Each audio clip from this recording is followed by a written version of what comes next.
aqui sobre essa série de mensagens, os umbrais das portas, nós lembramos o que o povo estava vivendo no Egito, como escravos no Egito, uma escravidão não apenas física, mas de toda a influência, sejam de ídolos, de deuses, de pensamentos, de filosofias. Era um povo totalmente influenciado pela cultura do Egito.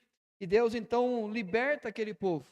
E aquele povo que, enquanto está na direção do deserto, depois de serem libertos, Deus traz à memória o que eles precisariam fazer. E Deus dá uma ordem que eles pudessem celebrar esta libertação de ano em ano, para que pudesse ser ensinado às novas gerações. E aí em Êxodo diz assim: quando vossos filhos vos perguntarem, que rito é este? Respondereis, é o sacrifício da Páscoa ao Senhor, que passou por cima das casas dos filhos de Israel no Egito, quando feriu os egípcios e livrou as nossas casas. Então o povo se inclinou e adorou. Então esse povo agora liberto deveria de ano em ano celebrar essa libertação. E ao celebrar essa libertação tinha um compromisso, que era ensinar as novas gerações sobre os grandes feitos de Deus. Era preciso que cada geração fosse ensinada sobre Deus, suas promessas e a sua fidelidade. E por diversas vezes nós encontramos na Bíblia textos como esse: o que ouvimos e aprendemos, os que nos contaram nossos pais, não encobriremos a seus filhos, contaremos à vindoura geração os louvores do Senhor e o seu poder e as maravilhas que fez. Então nós encontramos diversas vezes repetidas na palavra de Deus essa ordem, de contar aos nossos filhos os grandes feitos de Deus. É uma geração ensinando a outra geração a respeito de Deus, a sua fidelidade e as suas obras. É interessante o que nós entendemos, o que eles deveriam ensinar. Amarás, pois, o Senhor teu Deus de todo o teu coração, de toda a tua alma e de toda a tua força. Era essa a realidade que eles deveriam ensinar aos seus filhos. E como ensinar? Inculcarás a teus filhos, assentado, andando, deitado, levantando, e escreverá nos umbrais da tua casa e nas tuas portas. Então, a maneira que deveria ensinar as novas gerações é enquanto eles estavam vivendo. Não era apenas um culto específico, um domingo à noite. Não era apenas um momento onde eles se reuniam. Mas enquanto eles levantavam, deitavam, caminhavam, por onde eles andavam, eles tinham o compromisso de ensinar da palavra do Senhor, sobre aquilo que eles haviam experimentado ao longo de toda a história. Um contínuo processo de discipulado no contexto família, com a responsabilidade de uma geração ensinar a outra geração. Então era um compromisso que esse povo assumiu diante de Deus, de repetir às novas gerações a fidelidade, as promessas e as grandes obras.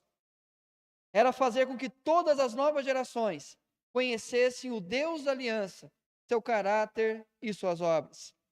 Seus estatutos e juízos seriam passados aos filhos, fazendo com que a nova geração permanecesse na aliança, sendo abençoada.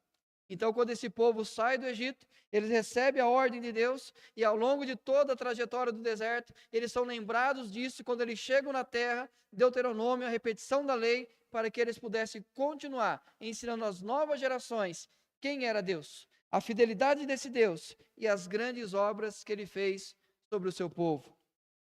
A obediência dos pais daria aos filhos uma visão clara do que era viver a aliança com Deus. Esse seria o mundo ideal.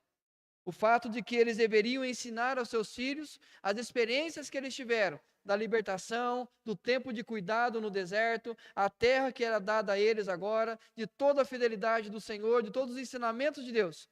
Essa era o mundo ideal. Essa era exatamente a maneira que deveria ser. Mas Israel insistia em não falar enquanto levantava, enquanto sentava, enquanto andava pelo caminho, e nem colocar nos umbrais das portas. É interessante quando nós vemos esse povo que sai do Egito, e quando eles estão chegando então na terra prometida, era preciso recordar tudo o que eles haviam aprendido. Porque simplesmente uma nova geração surgiu que, por exemplo, não foi circuncidada no deserto. Eles não continuaram com o compromisso que deveriam continuar ao longo de todo o caminho. E era preciso então trazer à memória o que eles precisariam voltar a ensinar aos seus filhos. Queridos, as consequências dessa negligência era uma nova geração que crescia sem conhecer ao Senhor e nem seus grandes feitos. Se uma geração não ensina a outra geração, significa que essa nova simplesmente não vai saber quem é Deus e não vai conhecer os grandes feitos de Deus. E o que complica a história? Se te esqueceres do Senhor teu Deus e andares após outros deuses e os servires e os adorares, protesto hoje contra vós outros que perecereis. Contra as nações que o Senhor destruiu de diante de vós, assim perecereis, porquanto não quisestes obedecer à voz do Senhor, o vosso Deus. A realidade é que Deus fez uma promessa a eles. Se vocês cumprirem, se vocês a obedecerem, se vocês permanecerem, vocês serão abençoados. Mas a partir do momento que vocês deixarem de obedecer, deixarem de ensinar as gerações, a minha bênção é retirada de sobre vocês. E assim como as demais nações que foram desobedientes foram punidas, vocês também receberão devida punição pela desobediência de vocês. Caso uma geração fosse negligente, futuras gerações viveriam sem conhecer sobre Deus, o Deus que os libertou e que libertou os seus pais.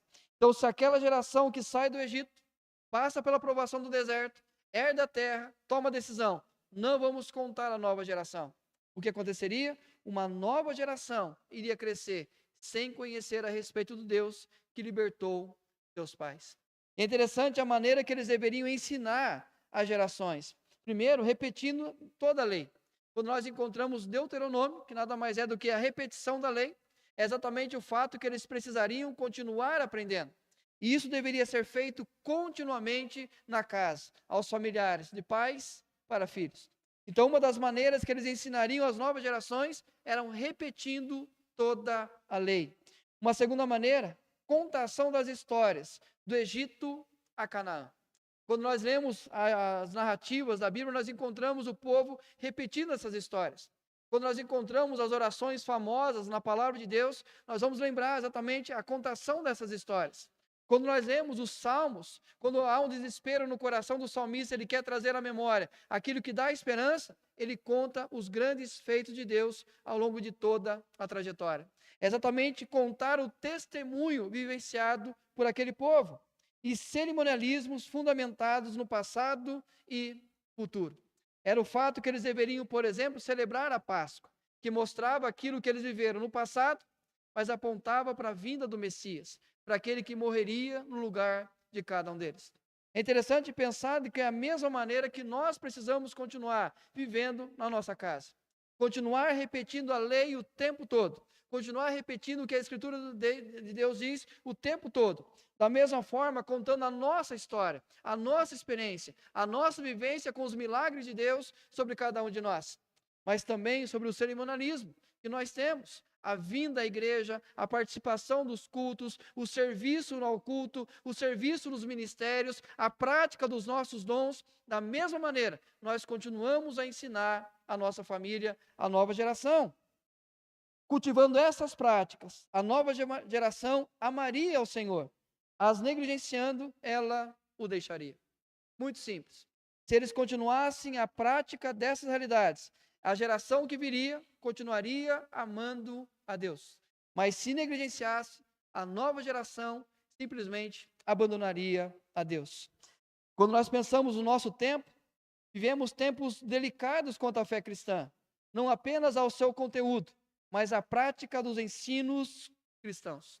Nós olhamos muitas vezes e criticamos aqueles que ensinam de forma errada a Escritura, aqueles que estão corrompendo a verdade da palavra, mas esquecemos que também muitas vezes negligenciamos a prática disso. E o grande mal é que a nova geração não tem a quem observar, não tem um referencial a ser pego, para que possa entender a maneira de viver que Deus queira que vivamos. Temos deixado de ensinar enquanto levantamos, caminhamos ou sentamos. Não são tão visíveis em nossos lares as práticas de nossa fé. Como eu falei aqui, se nós vivêssemos tudo que nós cantamos e nós oramos, nós simplesmente não precisaríamos ouvir essa mensagem. Porque afinal de contas nós cantamos, nós, nossa casa, serviremos ao Senhor.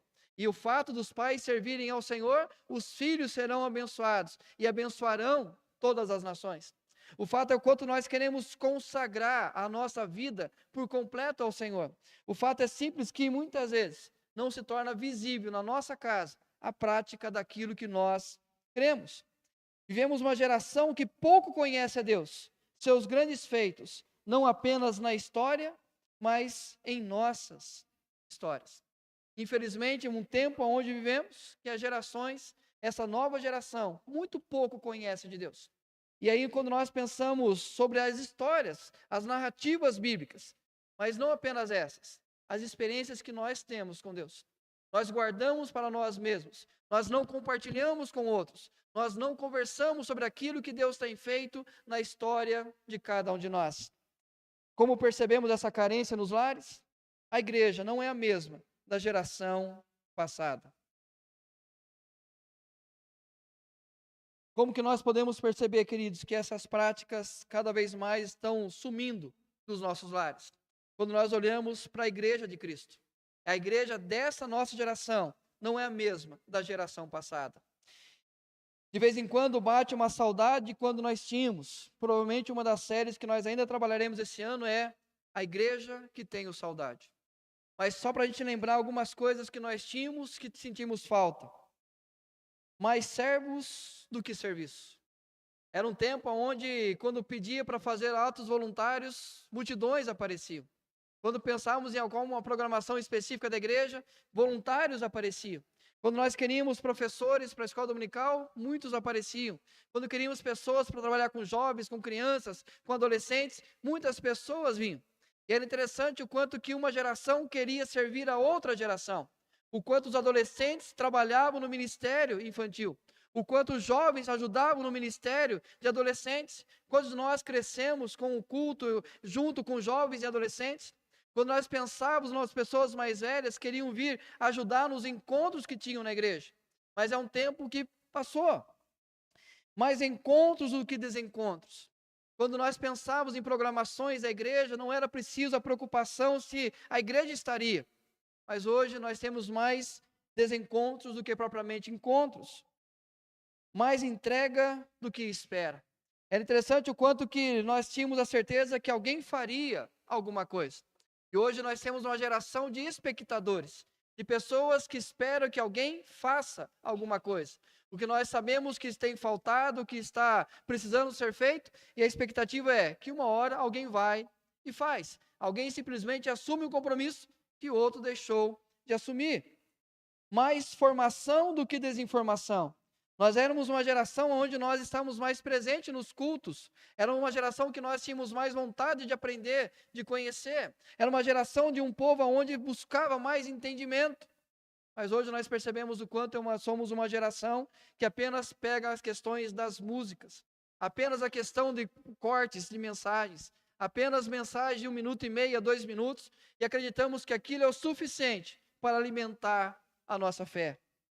Mais comunhão do que ajuntamento. Era um tempo onde as nossas famílias se reuniam com outras famílias. Chegava o domingo, famílias almoçavam com outras famílias. As famílias iam para a igreja de manhã e ficavam até o final do dia juntos uns com os outros. Era o tempo onde nós não tínhamos tantas programações, a nossa vida tão corrida. E as pessoas tinham a igreja como referência, como tempo precioso, para que os nossos filhos crescessem com os demais filhos da igreja. Queridos, mais vida do que preguiça. Quando a gente pensa em fazer algum evento da igreja, alguma programação da igreja, nós percebemos o quanto a preguiça bate. O quanto nós pensamos mais uma programação, mais um evento. Eu vou fazer apenas parte disso, mas não disso. Nesse mês eu vou participar, naquele mês eu não vou participar. E parece que qualquer nova atitude, nova coisa, a preguiça vem. Mas é uma geração que nós temos percebido que por causa dos nossos lares, tem refletido na igreja. E de certa maneira nos bate uma saudade de uma igreja de um tempo atrás. A forma que temos vivido a nossa fé nos lares tem colocado em risco a fé da nova geração.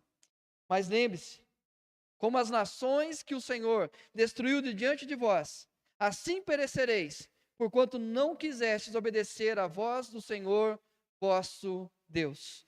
Não é apenas a nova geração que colherá os frutos da negligência. Os sintomas já estão presentes nessa.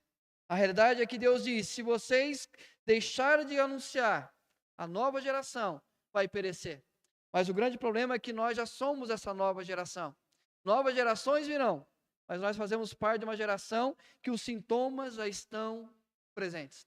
E é sobre isso que eu quero falar com vocês. Os umbrais das portas, sintomas de uma geração negligente. Juízes capítulo 2, do verso 6 ao 16, que narra exatamente agora o povo já na terra, já herdando a terra, já sendo distribuída as posses da terra, já agora com batalhas vencidas, mas agora vive uma nova fase na sua fé.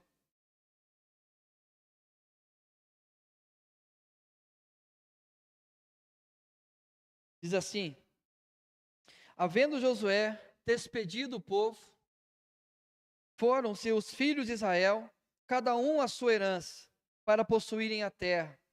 Serviu o povo ao Senhor todos os dias de Josué, e todos os dias os anciãos que ainda sobreviveram por muito tempo depois de Josué, e o que viram todas as grandes obras feitas pelo Senhor a Israel.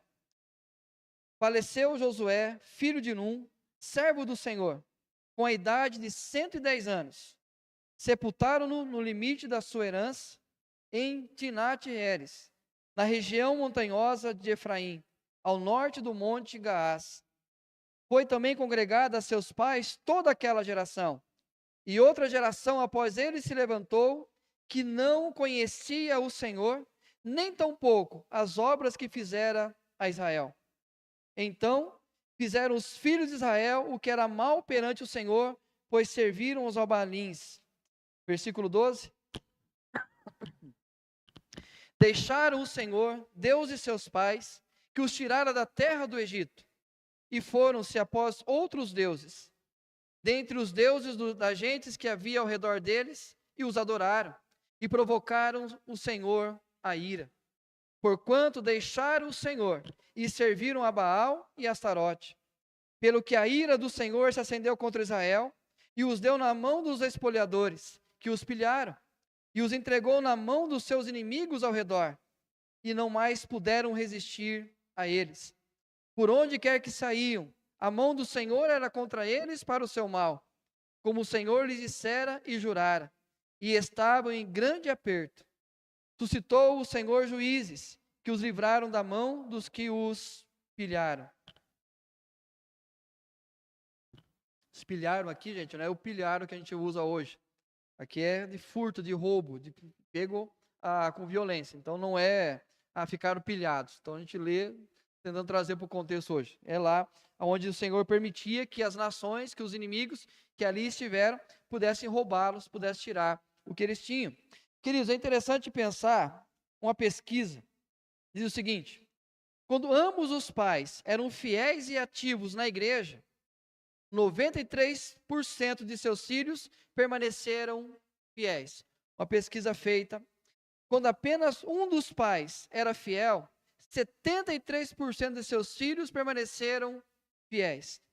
Quando nenhum dos pais era particularmente ativo, apenas 53% dos filhos permaneceram fiéis.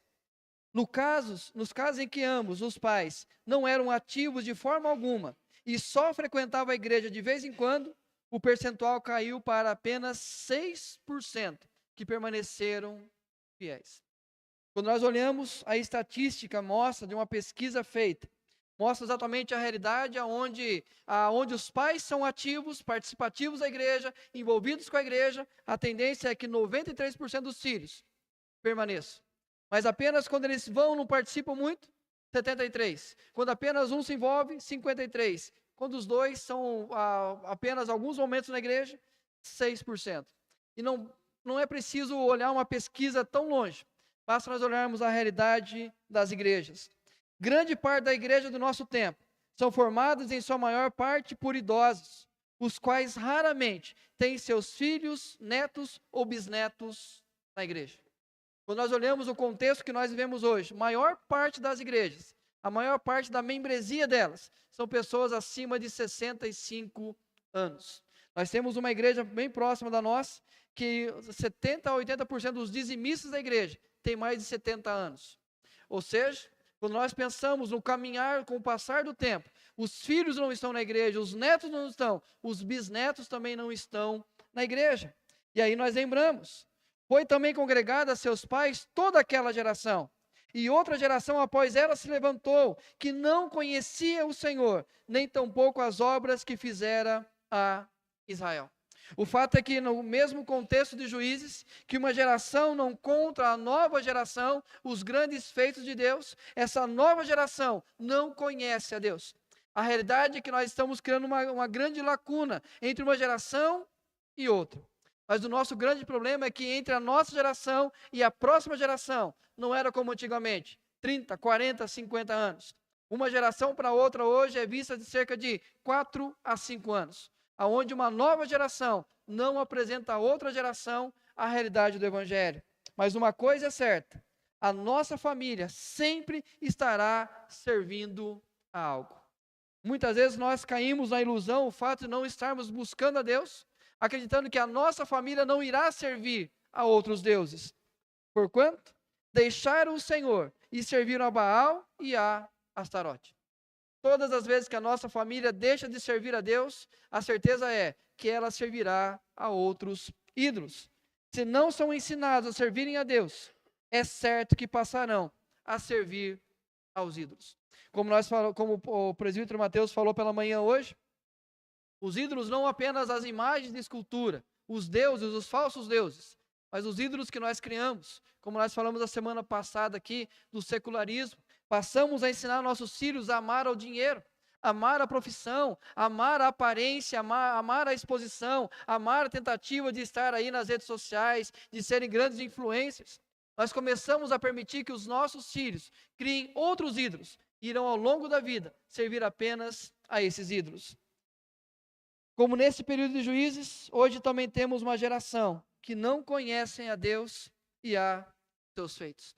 É interessante que nós vivemos num contexto cristão e nós acreditamos, quando nós conversamos com os nossos filhos, que toda essa geração conhece a história de Sansão, a história de Davi, a história que nós temos, as narrativas bíblicas. Mas, queridos, comece a fazer o teste quando você estiver com filhos de amigos que você conhece.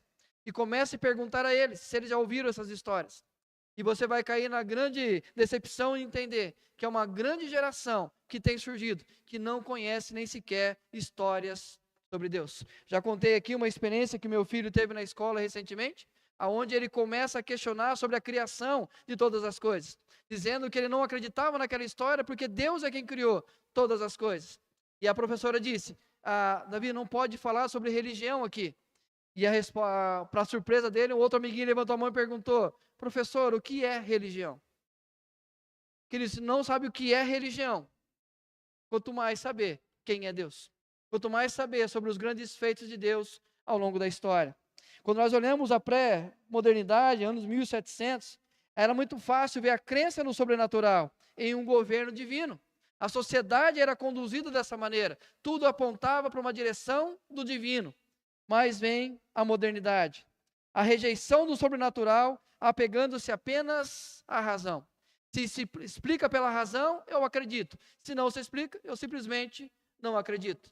Hoje vivemos a chamada era pós-modernidade. Há mudanças, diversidade, caos, relatividade. A vontade governa o intelecto. As emoções governam a razão. A imagem governa o argumento. A experiência substitui a verdade. O ceticismo tomou o lugar da certeza moral. O pensamento é um fenômeno puramente humano. Eu o crio para mim mesmo e para outros. O que eu vejo, isso é o que é. É simplesmente onde a nossa vontade é colocada em primeiro lugar. A nossa experiência é o que importa. Não importa o que diz as Escrituras, não importa o que fala a respeito de Deus. Basta o que é a minha vontade, a minha experiência, a minha verdade. E nós somos então uma geração chamada de pós-cristã.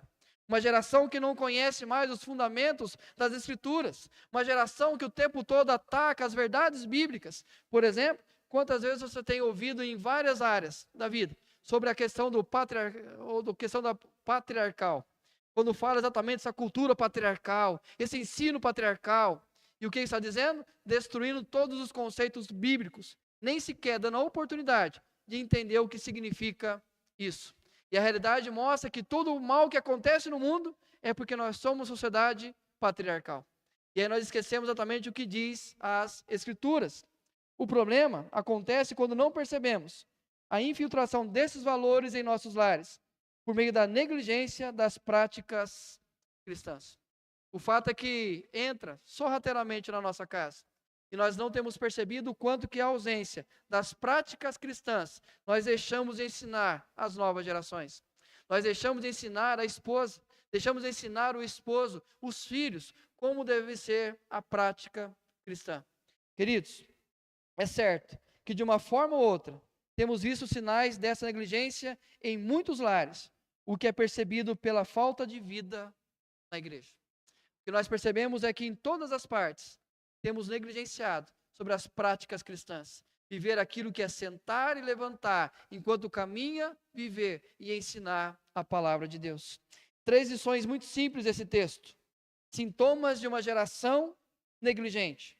Primeiro sintoma, não seremos testemunhas de grandes feitos de Deus. Foi também congregada a seus pais toda aquela geração. E outra geração após eles se levantou, que não conhecia o Senhor, nem tampouco as obras que fizera a Israel. É interessante quando fala sobre Josué e aqueles que com ele lideraram aquele povo. Serviu o povo ao Senhor todos os dias de Josué e todos os dias dos anciãos que ainda sobreviveram por muito tempo depois de Josué, e que viram todas as grandes obras feitas pelo Senhor a Israel. O que acontece é que aquele povo que saiu do Egito, caminhou pelo deserto, aquele povo que viu os grandes feitos de Deus, os grandes sinais de Deus, agora estava morrendo. Josué morre, os homens que com ele estiveram também morrem, e aí então as testemunhas oculares se perdem na história. Testemunha ocular tem muito mais peso do que aqueles que apenas ouviram dizer. Quando nós testemunhamos algo, quando nós vimos algo e falamos a respeito, obviamente o nosso testemunho é muito mais facilmente aceito. Há muito mais autoridade naquele que viu os fatos acontecerem. O fato é que essa nova geração não estava presenciando mais os grandes feitos de Deus. E nós somos uma geração acostumada apenas a dizer o que nós ouvimos, mas tem nos faltado experiências para contarmos. Nós somos uma geração que contamos histórias de outras pessoas, experiências de outras pessoas. Nós não temos mais experimentado o mover de Deus na nossa vida, no nosso dia a dia. Por quê? Porque o nosso coração não está voltado para aquilo que Deus quer fazer. Quantas vezes nós somos pegos dizendo que nós conquistamos pela força, pelo conhecimento, pela dedicação que tivemos, mas não pela fidelidade de Deus, não pela misericórdia de Deus. Nós simplesmente tentamos conduzir a nossa vida ao longo da semana, confiando apenas que nós estamos no controle de tudo. E por consequência, nós apenas ouvimos, mas nós não testemunhamos. Pelo que a ira do Senhor se acendeu contra Israel, e não mais puderam resistir aos seus inimigos. Deus permanece fiel à sua aliança, e essa fidelidade é que garante ao seu povo: se me servir, sereis abençoados. Se não me servir, retirarei de sobre vós a minha mão. Deus é fiel às suas promessas. E quando nós pensamos na fidelidade de Deus às promessas dele, nós temos a tendência de trazer apenas aquilo que é bom para nós, aquilo que vai nos abençoar. Mas parte da promessa é: se vocês não continuarem vivendo, não continuarem praticando, não continuarem testemunhando a meu respeito, eu simplesmente vou tirar a bênção de sobre vocês. Queridos, nossos testemunhos têm sido de casamentos em crises, de filhos com pouca firmeza, de famílias frias espiritualmente. Quando nós pensamos o que contar às novas gerações, é essa realidade que nós temos encontrado hoje em muitas famílias cristãs. Casamentos em crises, filhos com pouca firmeza e famílias frias espiritualmente. A agenda familiar revela as razões que nos têm faltado grandes sinais de Deus. A razão é que nós temos uma agenda tão grande que Deus pouco faz parte dessa agenda. Nós olhamos uma rotina diária da nossa família, que pouco tem a ver com o que Deus quer de nós. Nós percebemos o quanto nós buscamos objetivos neste mundo, mas o quanto nós estamos ausentes daquilo que Deus tem para nós. E o grande problema é que nós estamos fazendo discípulos. Deus não tem feito? Deus não tem estendido a sua mão sobre a igreja? Deus não continua salvando vidas? Deus não tem sido fiel às promessas? Queridos, quando nós falamos que nós não seremos testemunhas de grandes feitos de Deus, essas perguntas vão surgir para a gente. Será que Deus não tem abençoado a nossa vida? Será que Deus não tem cumprido as promessas sobre nós? E eu vou dar só uma referência. Nossa igreja experimentou grandes sinais de Deus nesses últimos anos, mas muitos de nós não os presenciamos. Quando nós olhamos o que Deus tem feito na história dessa igreja, nós percebemos o quanto Deus tem abençoado. Mas mesmo o Senhor manifestando a graça dele, a restauração, a cura, a libertação, o renovo, mesmo assim, tantas pessoas não têm o que contar como participação disso. Muitas pessoas não têm o que contar sobre aquilo que Deus está fazendo no meio do seu povo, porque simplesmente não participam, simplesmente não conseguem ver o que Deus quer fazer e não estende essa bênção para os seus lares. Simplesmente não praticam aquilo que Deus quer que pratique.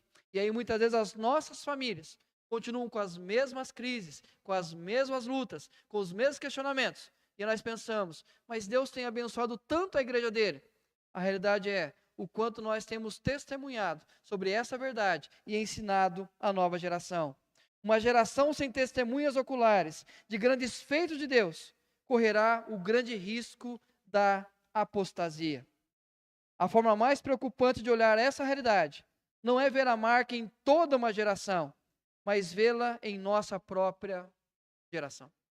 O fato não é que nós somos uma geração que não conhece os grandes feitos de Deus. A preocupação é a minha geração não ver os grandes feitos de Deus. A minha geração não continuar testemunhando dos grandes feitos de Deus. Não é se outras famílias não conhecem a Deus, mas o quanto a minha família pode deixar de conhecer a Deus, pelo fato que eu estou sendo negligente com aquilo que Deus tem me dado ordem de fazer no meu contexto família. Queridos, uma segunda lição: não influenciaremos positivamente a fé familiar. Deixaram o Senhor, Deus de seus pais, que os tirara da terra do Egito, e foram-se após outros deuses, dentre os deuses das gentes que havia ao redor deles, e os adoraram, e provocaram o Senhor a ira.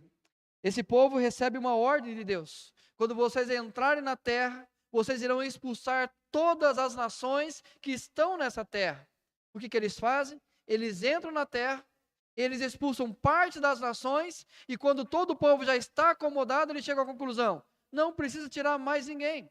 A nossa família já cada uma tem a sua terra, cada uma já tem a sua propriedade. Não expulsa mais ninguém. O grande problema é que eles não foram obedientes à ordem de Deus. O que acontece?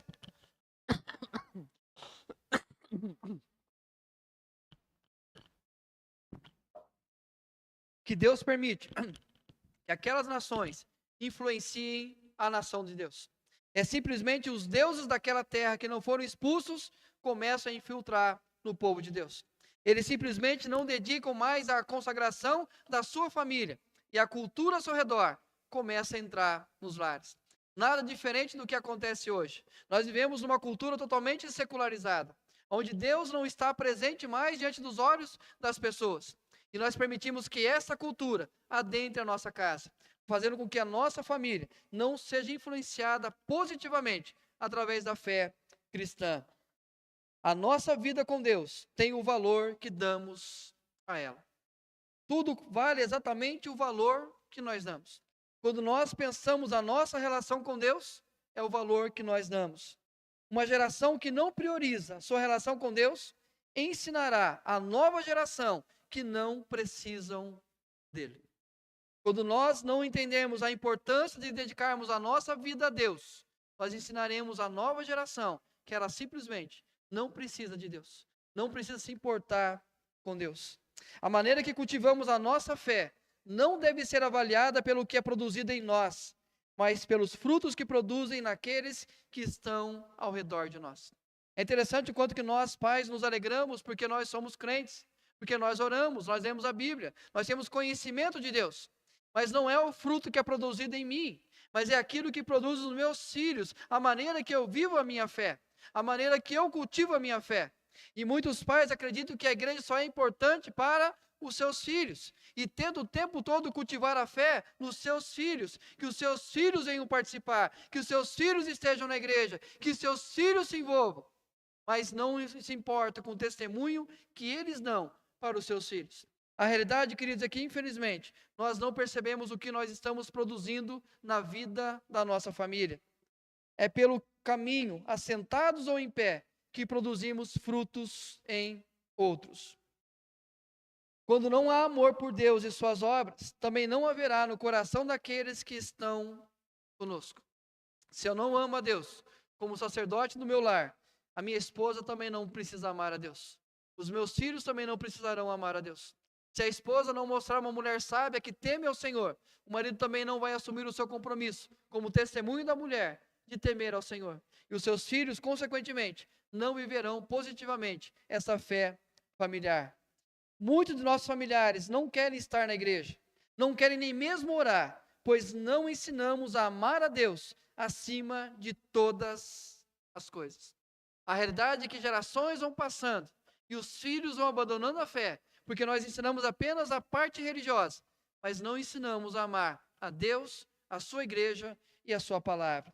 Quando nós olhamos essa geração de 2010, a geração chamada geração Z, precisa aprender a cosmovisão bíblica praticando-a, tendo como modelo alguém que ame essa cosmovisão. Não é uma geração que vai aprender ouvindo, mas é uma geração que vai aprender praticando e se envolvendo. Mas o quanto que esta geração tem em nós referencial de alguém que ama a Deus e ama a sua igreja. Muitas vezes nós queremos apenas ensinar mais de status do que de relacionamento com Deus. Nós queremos que nossos filhos apenas sejam doutores, que tenham grandes diplomas, que sejam apenas pessoas que tenham reconhecimento. Muitas vezes nós olhamos a própria igreja como um lugar de status. Nós queremos apenas ocupar aquilo que chama a atenção. Nós queremos apenas estar de forma evidente para a igreja, mas não ensinamos as pessoas a se relacionarem com Deus. Mais de religiosidade do que de vida no altar. Nós tentamos o tempo todo mostrar o que eles devem fazer, mas não mostramos o quanto nós estamos no altar. Mais do que achamos o certo, do que realmente praticamos. Mais a nossa expectativa do que do projeto de Deus.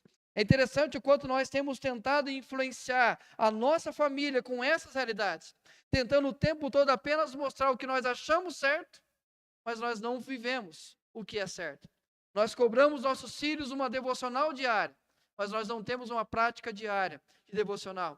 Nós queremos ensinar a nossa esposa o compromisso dela com Deus, mas não evidenciamos na nossa vida o nosso compromisso com Deus. A realidade é que muitas vezes nós não temos sido influenciadores positivos na nossa família. A triste realidade é que muitas famílias amam os ídolos de nosso tempo e adiam seu compromisso com Deus. E nós temos uma experiência do primeiro século, porque Demas, tendo amado o presente século, me abandonou e se foi para Tessalônica. Quando nós ensinamos a nossa família a amar os ídolos do nosso tempo, a tendência é que eles vão adiar cada vez mais o compromisso com Deus. Quando nós tentamos o tempo todo apresentar o mundo para a nossa família e não o próprio Deus, nós fazemos o quê? Ensinamos a amar o presente século e tira os olhos da eternidade. Mas, queridos, quando nós olhamos esses dois primeiros pontos, nós saímos da igreja cabisbaixo, preocupados, e não há mais esperança para o nosso lar. Como pensar na nossa família a partir daquilo que nós temos deixado de praticar. Porém, podemos testemunhar da graça restauradora. Quando o Senhor lhe suscitava juízes, o Senhor era com o juiz e os livrava da mão dos seus inimigos, todos os dias daquele juiz, porquanto o Senhor se compadecia deles ante os seus gemidos, por causa dos que apertavam e oprimiam. Um povo infiel, sendo alvo da graça do Deus fiel. Quando nós olhamos a nossa infidelidade, em relação à prática da verdade das Escrituras, em relação ao compromisso de ensinar a nova geração, de influenciar a nossa família, nós não podemos esquecer que nós somos alvos de uma graça de um Deus que é fiel. E esse Deus fiel suscitava juízes. Deus graciosamente levantou homens e mulheres para servirem de referenciais ao povo. Por quê? O Senhor se compadece deles. A compaixão de Deus alcançava aquelas gerações. O que nós temos experimentado o tempo todo é a graça restauradora de Deus. O fato de nós estarmos aqui hoje é exatamente a prova evidente da graça de Deus sobre nós.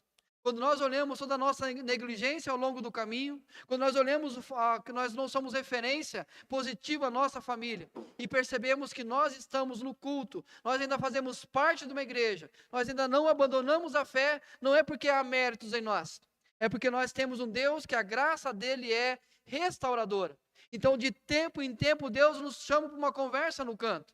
Deus nos chama para uma responsabilidade de assumir o nosso compromisso, de nos alertar sobre o que nós temos feito e muitas vezes não temos consciência do mal que estamos fazendo para a nossa família. E hoje é uma noite que Deus está nos convidando para isso, para experimentarmos a sua graça restauradora, para que nós possamos voltar a viver no contexto família a verdade dele, para que possamos voltar a praticar o que a palavra do Senhor diz e assim façamos discípulos na nossa casa, para que a nossa casa volte a ser um lugar de adoração, de oração, de louvores, de leitura da palavra, que o pai e a mãe são comprometidos, que os filhos são comprometidos, que gerações são alcançadas, porque há fidelidade no nosso coração, uma graça restauradora. Mas o grande problema é ouvir uma mensagem como essa e sair da mesma maneira que nós entramos. Exatamente o que acontecia com a nação de Israel. Sucedia, porém, que, falecendo o juiz, reincidiam e se tornavam piores do que seus pais, seguindo após outros deuses, servindo-os e adorando-os, eles nada deixavam das suas obras, nem da obstinação dos seus caminhos. O que acontecia? Aquela geração, o Senhor levantava um novo juiz, e aquele povo voltava a adorar a Deus. Mas quando aquele juiz morria, os pais perdiam o compromisso, os filhos simplesmente se desviavam. E eles faziam coisas piores do que os seus pais. Queridos, nós pensamos exatamente em relação à nossa geração, à nossa vida, à nossa família. O quanto que os nossos filhos farão coisas piores do que nós, se nós formos negligentes com aquilo que Deus quer sobre cada um de nós. Apesar de experimentarmos da graça restauradora, quando perdiam o referencial, voltavam às velhas práticas. É o fato que ouvimos a mensagem, Deus nos dá a possibilidade do perdão, mas com o passar do tempo, nós voltamos a relaxar novamente. Nós voltamos a deixar de buscar, e a consequência que vem na nossa família é a experiência que temos tido. Deus tem nos abençoado, mas a nossa falta de firmeza tem desviado os nossos.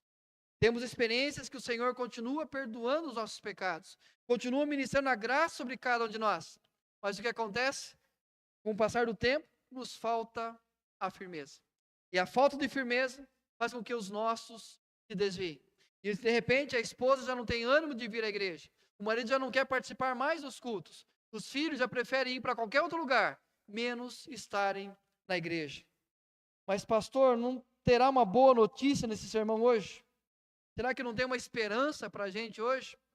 Queridos, o fato é que naquela época o juiz, Deus levantava o juiz, ele servia a Deus, o povo adorava, o juiz morria. E com a morte desse juiz, o povo se perdia. A diferença para nós, já agora, a coroa da justiça me está guardada, o qual o Senhor, reto juiz, me dará naquele dia, e não somente a mim, mas também a todos quantos amam a sua vinda. A diferença do juiz daquela época para o nosso juiz é que o nosso permanece vivo. O nosso permanece vivo. A realidade é que nós temos aquele que continua conduzindo a sua igreja, continua conduzindo o seu povo, continua nos chamando para o arrependimento.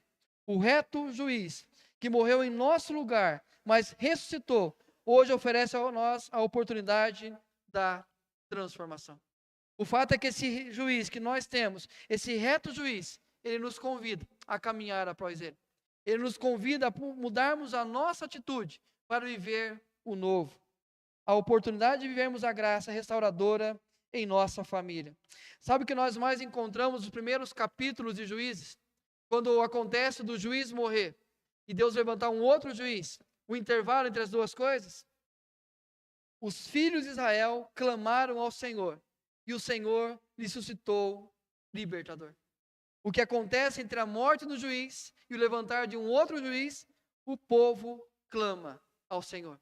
Ou seja, uma oração de arrependimento por terem abandonado o compromisso com Deus e seguido outros deuses. O povo tinha consciência que o que eles estavam vivendo era consequência da desobediência, de não continuarem ensinando a nova geração. O que eles fazem? Uma oração de arrependimento. A única forma de consertarmos o que se quebrou nessa geração é a prática do arrependimento. Uma oração que muitas vezes nós não temos feito em relação à nossa postura diante de Deus e diante da nossa família. Nós oramos para que Deus abençoe a nossa casa com sustento, que abençoe nossos filhos com sabedoria, que dê o conhecimento a eles. Pedimos a bênção de Deus em todas as áreas. Mas falta a nós uma oração de arrependimento. Dizendo, Senhor, eu tenho sido negligente com a minha família. Eu tenho sido negligente não apenas com o ensino do conteúdo bíblico, mas as minhas práticas. Eu não tenho mostrado aos meus filhos o compromisso que eu preciso ter com o Senhor. Eu não tenho mostrado à minha esposa o quanto eu preciso orar pela vida dela. Eu não tenho mostrado ao meu marido o quanto eu preciso temer a Deus para ser uma mulher sábia. Eu preciso aprender, queridos, me arrepender e assim buscar o Senhor de todo o nosso coração. É preciso voltar a amar e divulgar os grandes feitos de Deus, sendo o maior deles o perdão de nossos pecados e nossa reconciliação com Cristo. É preciso voltar a amar a Deus e a divulgar os grandes feitos. E aí talvez, consequentemente, não teremos mais saudades daquela igreja. Não teremos mais saudades de uma geração que viveu um compromisso maior com Deus. Mas iremos viver na nossa geração aquilo que nós encontramos no Salmo 126. Quando o Senhor restaurou a sorte de Sião, ficamos como quem sonha. Então, a nossa boca se encheu de riso e a nossa língua de júbilo. Então, entre as nações se dizia, grandes coisas o Senhor tem feito por eles. Com efeito, grandes coisas fez o Senhor por nós, por isso estamos alegres. Queridos, sintomas de uma geração negligente. Não seremos testemunhas de grandes feitos de Deus. Não influenciaremos positivamente a fé familiar. Mas essa geração negligente tem a oportunidade de viver a graça restauradora de Deus. Eu quero convidar você para um tempo de oração, um tempo de entrega da nossa vida diante do Senhor. Orar pela nossa família e pedir a Deus